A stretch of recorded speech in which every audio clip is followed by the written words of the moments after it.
evening and welcome to SoCal Prep Report. My name's Randy Rosenbaum. Alongside is Tarek Fatal of the LA Daily News. We'll talk to Tarek in a moment. A lot of football to cover. We're going to talk about Norco football. They were involved in an incredible game over a Valley Murrieta team out in that area, and it was an unbelievable win for Norco, 77-76. We'll get to that game and the guys from Norco in a moment. We're going to talk a little Dorsey football as well. But we're going to start with basketball, where there was a press conference last night at Sierra Canyon, and there was hopes that Bronny James was going to chat for the first time to the media. Tarek, you were in Chatsworth last night. Bronny did not speak to the media. The word that comes to mind is ambiguous, because everyone was so excited for Bronny James to finally address the media, field some questions. We haven't been able to talk to him throughout his high school career. I've only been able to observe. I've been out of state with this team. I've traveled with this team and gotten to know him, but nothing on the record. And so they have their media day every year. We thought Bronny James was finally going to speak, and Andre Chevalier had to climb up there and go, hey, Bronny's not speaking today. And so a lot of media members were really upset about that. And here's a picture. I mean, Bronny was there doing photos, doing his media day things, with his brother Bryce on the left there. And really just a shame that he didn't get to talk to us, and we didn't get to know Bronny a little bit better. Why did you think he was going to speak? Why was the media there and believe that he was going to talk? Yeah, it's a great question. So, CBS was there, Spectrum was there, all these media entities were there, LA Times, myself, Daily News, and we were all told he was going to speak. And when we came in, kind of the media docket for the day had his name on it at the bottom. Bronny James was set to speak. So, yeah, we were more than expecting. We were sure he was going to speak, and then something went haywire in that hour, and it felt like an impromptu thing. We're not exactly sure why. We asked why. We weren't told why, but yeah, he did not speak, and so the saga continues. We don't know when he's going to speak or he's going to address the media, and he's a senior leader, so this is something where on a bad night or a good night, you're going to want to talk to Bronny James, a senior point guard for the team, and so we're not sure that's going to happen this year. We'll wait to find out. Yeah, and a lot of people did think he was going to speak. We thought he was going to speak. Tarek thought he might even have a solo interview with Bronny James. But there was a poor feeling there when he didn't speak, right? It was kind of like a major letdown. Oh, for sure. Disappointment is the word. Again, like I said, ambiguous, kind of like, wait a minute, what's going on? And then, yeah, just so disappointing to know that this was kind of a good moment for him, because in previous years he has not been the best player on his team or an intricate piece. There's been so many other great players, and that kind of makes sense. But now that he's a leader on this team, you'd want to hear from him. Hey, man, how are you going to be a leader? What's it like, to play in front of 14,000 people in an NBA arena? And we didn't get a chance to ask him those questions, so hopefully later this season. Well, maybe down the road we will hear from Bronny. If he does, we'll talk to him about being on SoCal Prep Report. Anyway, let's talk a little football. Obviously, the big game last week, this side of Norco, was the Mater Dei win over St. John Bosco, the two top-ranked teams in the country. Mater Dei does it again. They just never seem to lose. I thought they would not win this game, but they did in a defensive slugfest, 17-7. Elijah Brown, the quarterback of Mater Dei, is now 24-0, but it's the defense of Mater Dei that was so tough in this one. I think so many people thought St. John Bosco's talent would win out, and I've been saying it, and Randy, you've been around high school football and high school sports long enough. You kind of know you really can't pick against a team until someone knocks them off, right? So I felt Mater Dei, they're the big dog, they're the top dog, they're the defending champs, and they proved why with the nice win over St. John Bosco, but I think they'll play again later this year. Yeah, a lot of people believe, and it figures that they'll end up in the CIF Southern Section Championship game. All right, the game that I thought was the game of the week is this one. Oh, for in sure. overtime, Norco over Murrieta Valley, 77-76. You think, okay, if they play 4 or 5 overtimes, it gets to 77-76. There was only one overtime. This game was tied at 69, and we're going to talk to Chuck Chastain, the head coach, and his fine receiver, Grant Gray, in a moment. Grant had 4 touchdowns in the game. 77-76, 69 tied at regulation. I can imagine that game probably didn't make deadline if you're a newspaper reporter, but what a fun game that must have been, and I'm curious to hear from Coach if there's a certain point you just go, okay, it's going to be an offensive game. Let's just try and outscore this other team. So what a great score. That's got to be a record of some sort. Yeah, it's the highest scoring game in the Southern Section's history and the 4th highest scoring game in California history. Wow. So, but it's number 1 ever in the Southern Section, and we'll talk about that when we get the guys on in a moment. How about Birmingham? You were at this game over Granada Hills 29-28. Birmingham asserting himself as the West Valley League team to beat, but it wasn't easy, and they trailed in this game.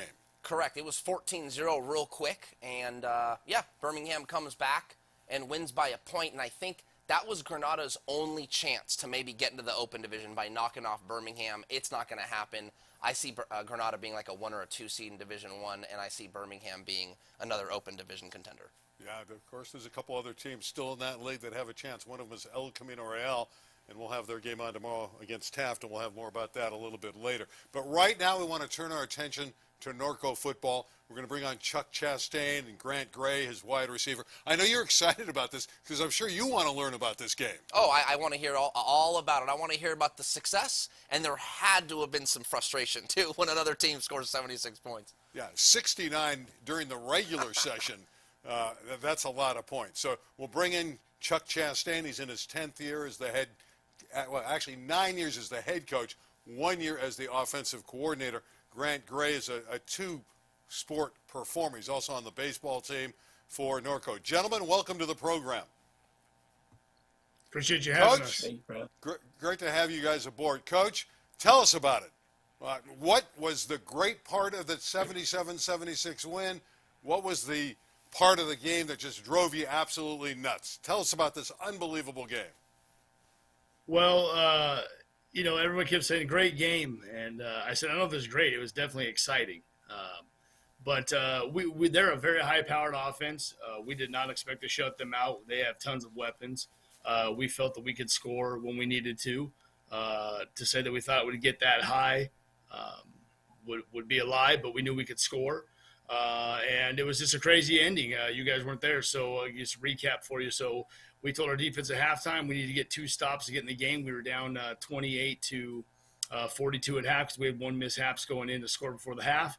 We ended up getting those 2 stops. We ended up taking the lead with a minute, I believe, 9 on the clock. We talked about kicking a field goal to win or running out time, so we know we're going to score. We decided to go for 2. We thought we had a good play call, and we didn't get it. So it was 69 points. We're only up by 6. They ended up driving down the field, believe it or not, in a minute 9 and scoring. And we blocked the PAT to go to overtime. Wow. So saved my butt because I looked like a, what, instead of the hero there. But we thought if we went for 2, they'd have to try to match us. So we go to overtime. They go down and score. We get the ball. We convert 2 4th downs in the overtime period to score. And we decided we're not going to let them touch the ball again. So we put our offense on the field, put in our heavy package with a lot of our defensive players, put the ball in our running back's hand. We told our kids we need 2 yards to win, and we got 2 yards and ended up with 7 points, 1 more than them. And at the end of the day, that's all that matters. So, our defense, it does not seem like it with the points given up. Our defense played hard, and they made plays when they needed to. We could have tackled better. We could have executed some things better. But, that's an explosive offense. The running joke is, I don't know how much you know about Merida Valley, but they have a receiver named Tiger Bachmeyer who is going to Stanford. Him and Grant are phenomenal. And I believe the score was 28-28, and neither one of them had touched the ball on offense yet. Wow. So let's get Grant in here. I want to get his impression of the game. Grant, you had the 4 touchdowns. What was it like to play in a crazy game like that? Yeah, definitely exciting. Like Coach Chastain said, like me or Tiger didn't touch the ball till our 4th or 5th drive. So it was kind of both of our offenses just going back and forth, kind of just using us as decoys basically. But it was kind of just one after another, coming back to the sidelines and just watching them go right back down the field, and then us having to go right back on. It was a great game. Grant, talk a little bit about maybe like what the conversation with the defense was like. Hey guys, get us to stop. Now it sounds like Coach said there was 2 big stops that helped you get into the game, but as the score kept running up, I'm curious to know what the conversations was with maybe another team captain on the defensive side or a buddy. What were you guys telling each other trying to win that game? Yeah, just like Chastain said, the defense was playing really hard. Actually, they got them to a couple 4 downs that we knew that we were close to having them turn the ball over. So whenever they converted those 4 downs and the defense came back off the field, I told them, look, you guys are close, and we just need one of those to go our way. And we ended up getting, I think, two fumbles or maybe a fumble and a pick in that second half to let us back into the game.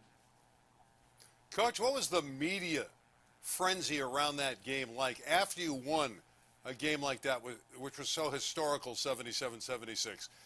Were the hounds around the campus trying to interview you all week talking about that game like we are on this show? This is actually our third live interview of the week. We had no clue that we had broken any scoring record. We knew coming into the game we were going to have to outscore them. It was going to be offensive a game. But yeah, actually we did.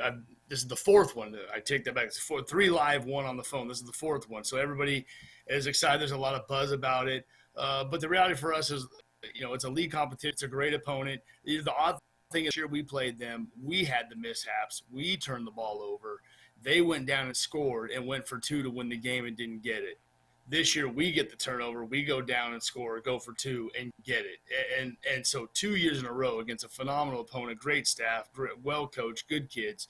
It's been a 1-point ball game, and both of them just went our way. So there was no rhyme or reason to us thinking that we were breaking a scoring record or anything like that. We were just playing football, and so now everybody wants to know how we did it. We just nothing special. We just ran our offense. We got in rhythm at the right time, and our kids showed a lot of heart and resiliency, and that's the thing that sticks out the most. Coach, obviously with a win like that, teams flying high, confidence, but what is your approach, if one at all, to kind of settle these guys down and realize, okay, hold on now, great game last week, but that's in the past now. How do you focus on what's coming up next and keep everybody even keel, if that's even possible after a game like that? Yeah, well, everybody outside of us has continued to talk about last Friday.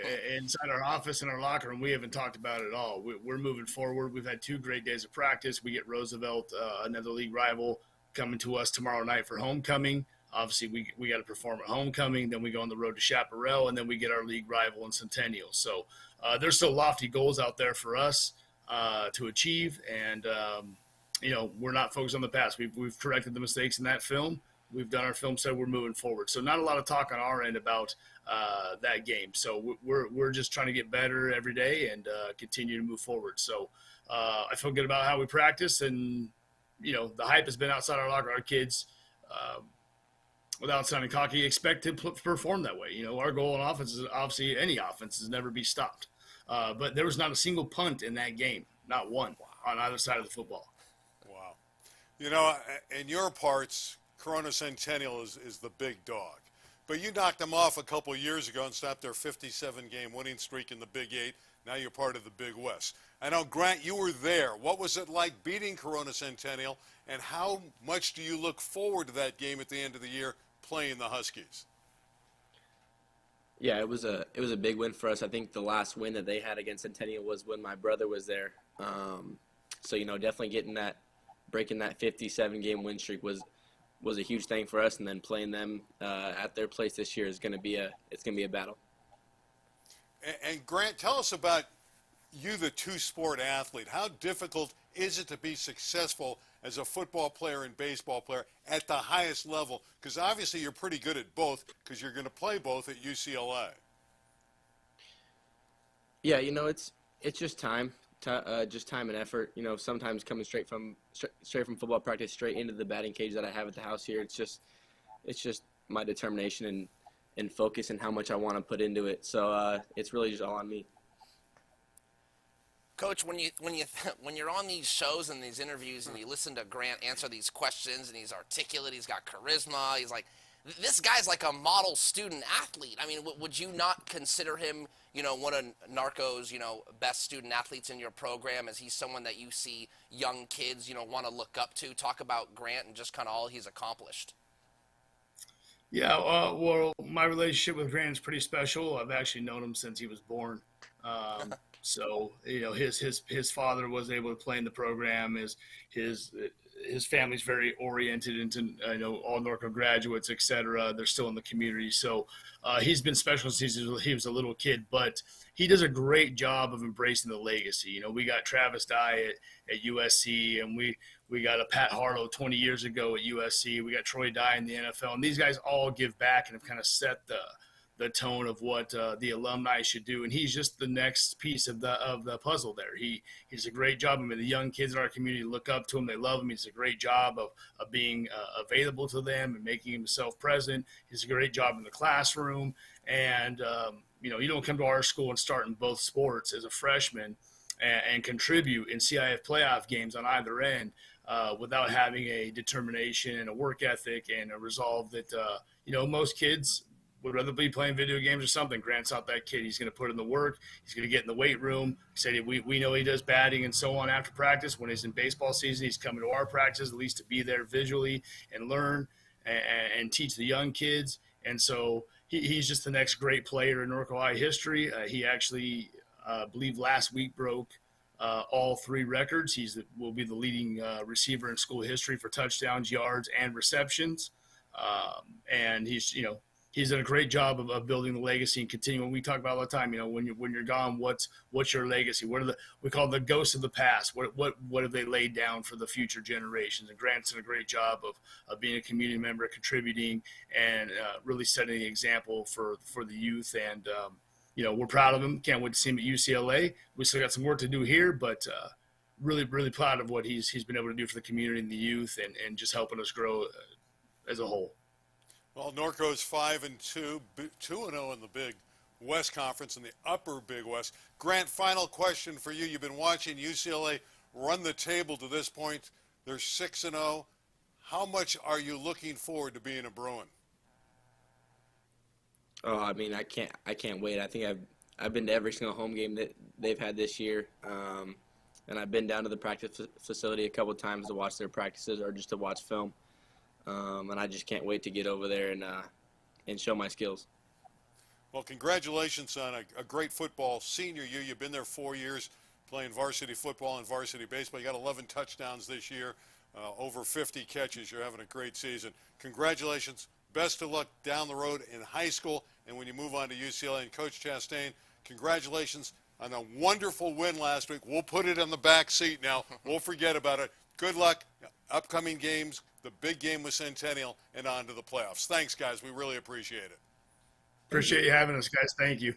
All right. Okay, it's Chuck Chastain and obviously Grant Gray. And Gray, as you said, is the model citizen for a high school football player. And he's got the model size. He's 6'3", and the Bruins are getting a good one. Yeah, get that guy on my squad. Yeah, it's really nice to see student athletes give back to the community. I love the legacy. I'm not too familiar with that area, but it sounds like his whole family's like a Norco family, so that's pretty cool. And we'll see him in the Bruin colors here pretty soon. Could you imagine being in that game? No, 77-76. I actually can't. It sounds like a high school basketball game score. Yeah. A high-scoring basketball game. Something we might have tomorrow night when Taft and El Camino play in football, in a game we're going to have on LA 36 at 7 o'clock. Last week, El Camino got by Chatsworth, and it wasn't easy.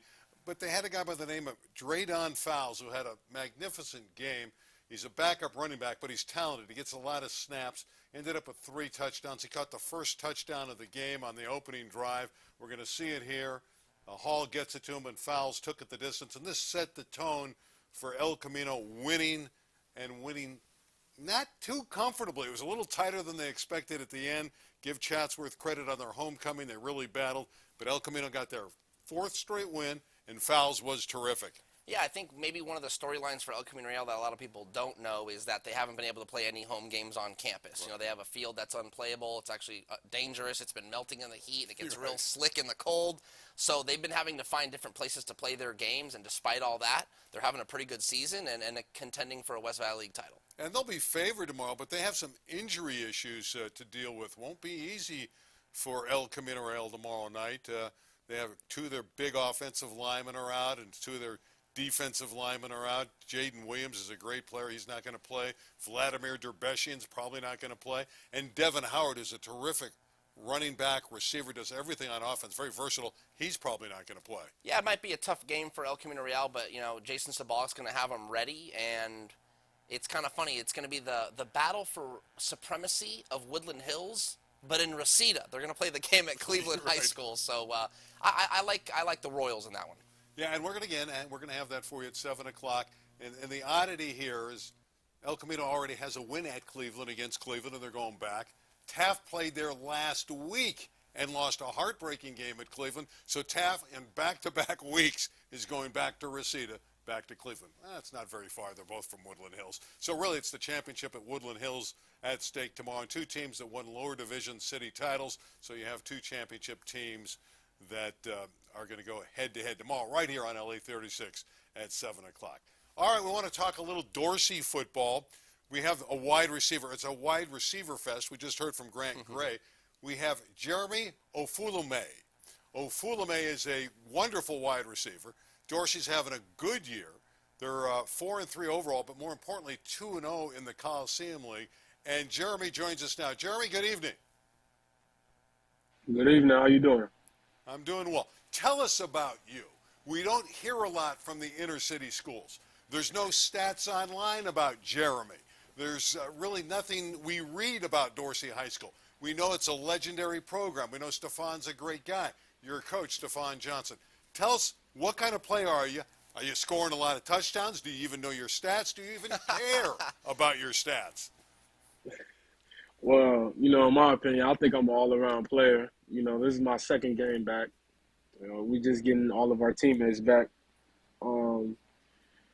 Yeah, I think I'm an all-around player. You can just give me the ball, and I just do what I do. Jeremy, talk a little bit about the team and necessarily, like, what are the team's strengths? What are you guys good at? And what are some things that you guys are getting better at? Maybe strengths and weaknesses of Dorsey football this year. Well, I could say that our biggest strength is, coming down, laying the hat, hitting. And we have our defense is great. We could cover. Our offense is unstoppable. We have good receivers in me, Chastain, Jason, Samaje. We all good, really, in my opinion. I think, that's our biggest strength. We have a lot of speed. We could catch. We have a powerhouse offense and a powerhouse defense. What's something you guys are improving on? What's something that Dorsey needs to get better at? I can say, like, lining up, getting on the ball faster. All right, you said you have a whole bunch of good receivers. You put yourself in that group. Why are you such a good receiver? What makes Jeremy so talented? Well, I think it's my speed and me being able to run my routes and getting open for the pass. And I'm just very good at the line. I don't take too much time at the line. I just get the job done, get to where I need to be, and take it to the house. Ofuleme sounds like a great name for television. You're going to score a lot of touchdowns. All right, down the road, where may you wind up? We just talked to Grant Gray. He's going to UCLA. Are you getting any offers? You're getting looks. What is the future for you? Well, I got my first scholarship to San Jose State University, so I'm most likely going to go there. That'd be great. Play for the Spartans. Got a good program there in the Mountain West. All right, are you looking ahead to Crenshaw? I mean, that's the big game. That's the Coliseum League game that everybody – look at the smile as soon as I mentioned Crenshaw. That's down the road. It's next week. I mean, you got a game this week with Fremont. You figure to win that. But next week is the big one. Tell us about that Dorsey-Crenshaw rivalry. Yeah, the rivalry it's been happening for years. We really looking forward to it. When we hear Crenshaw name, we all wake up. That's just the game that everybody wants. That's what the whole city want to see. So we're going to put on a show. I ain't really going to say too much. I ain't going to talk too much down on them.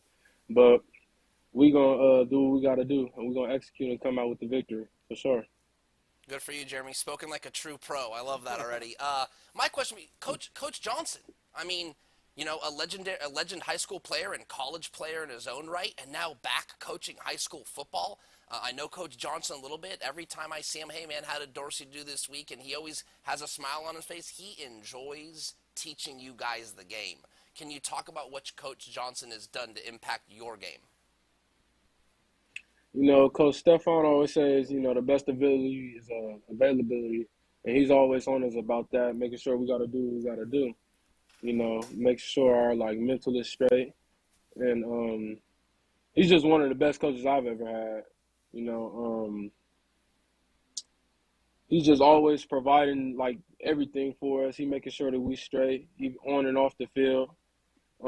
Coaching wise, he's very strict on us. He makes sure that we got to do what we got to do, and we go over a lot of stuff in practice over and over and over just to make sure we get it right. Has he turned you into a USC fan, or you were already that? A little bit. Okay, Not as much. Okay. Remember the name, Jeremy Ofulame. Jeremy, thanks for dropping by. Good luck tomorrow against Fremont. Best of luck against Crenshaw, and say hello to Stafon for us. I will. Thank you. Appreciate it. You got it. Jeremy, good kid. We got receivers on this show tonight, right? Got one lining up maybe in the Mountain West, one in the Pac-12. Could be pretty good. Yeah, good guys to throw the ball to and get in the end zone. All right, got some games to look at. Sure. Coming up, Bishop Amont got a tough one coming up. That's not going to be easy against Chaminade, who's undefeated. There are the records. Who do you like? That's the Daily News Game of the Week. I picked Chaminade to win that game. They just haven't seen – they haven't shown much weakness this year. They're dynamic on offense, but their biggest strength is defense. I think they go down to La Puente and they get the win. So give me Chaminade in that game. How about this is an interesting one because Thousand Oaks is undefeated and nobody really talks about them. MOORPARK's a good program. T.O. trying to go to 8-0.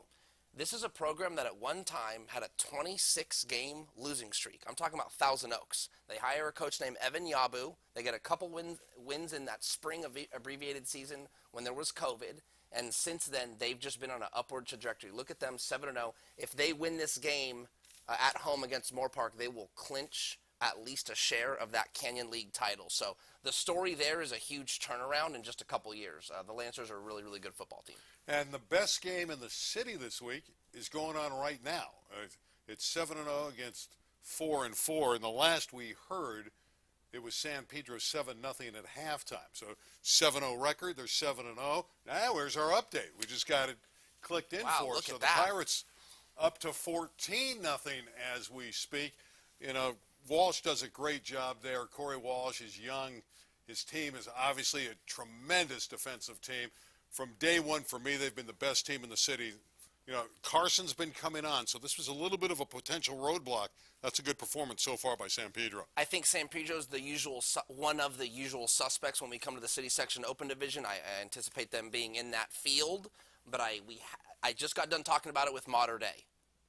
Until you knock off the big dog, I think they're the favorite. So I'm going to keep saying with Birmingham's the team to beat in the Open Division City Section. All right. The one trepidation I have about San Pedro is their offense. They don't score a lot of points, but defensively they shut everybody down. Now there's another game that's going on now that's big in the Southern Section. The last we heard it was 31-14 Los Alamitos over undefeated Edison. That's another great Thursday night game. Yeah, I think it was 31-21. Oh, they scored again. Yeah, 31-21. Okay. I don't know what the updated score is, but that was the last score we heard, and we'll see. I think Los Alamitos is probably going to end up holding on and winning that game, but Edison is unbeaten, so maybe they take their first loss tonight. Yeah, I know the running back there for that fine team from Los Alamitos, Brian Henderson, I think it is.